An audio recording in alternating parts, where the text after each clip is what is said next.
Can you guys hear me? Well, thanks to Sophie, Caitlin, and Nick. I thought everything you said was really great.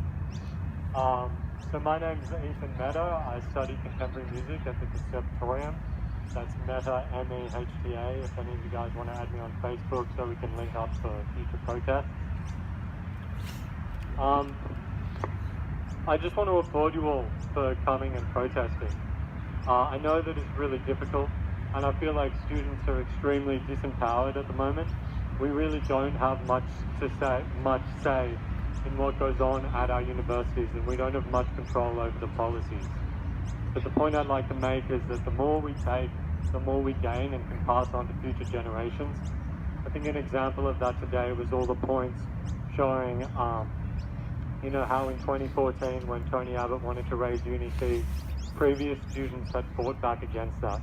So we know that protesting and organizing works. And as hard as it is, and as much of an uphill battle it is now, everything we do today is going to add up in the future and for the next generation. One more point.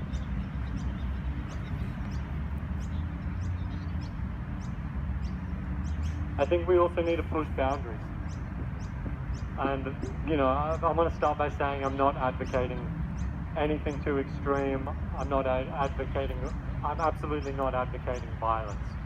But if the Liberal Party knows that they can send the police to tell us to disband and we'll disband, that's what they'll do. That's all they will do. They want to put in the least amount of effort.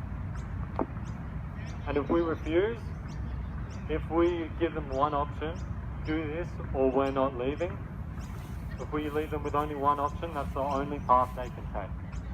You know, and the more it's same for the first point, the more we push boundaries, the more power we gain.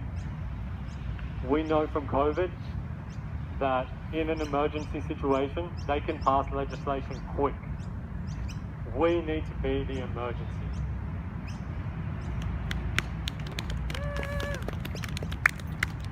I have one last point, and it's an anecdote from my mother. She's very supportive of all this, and maybe it's because she grew up in Hobart, who knows, but she doesn't understand why we face the difficulty we do, because in her day, she's 53, when she was young, everyone was out protesting, even if it was just something small. And she let me know quite recently that once you're over a certain age, I think it's maybe 60, maybe 70, you're actually allowed to access your ASIO file, your Australian Secret Intelligence Organization, hope I got that right, file. And some of her friends did that, right? And they were quite amazed, right? Countless photographs of them from many years ago, from the 60s and 70s, of them protesting small things, just like dams or female empowerment. And you know, we're all quite young, right? But one day we're going to be 60 or 70.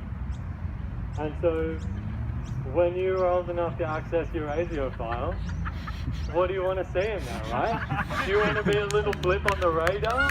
Or do you want to look back and be able to see everything you accomplished, everything you achieved, and everything you were a part of? That's all I have to say. Thank you very much.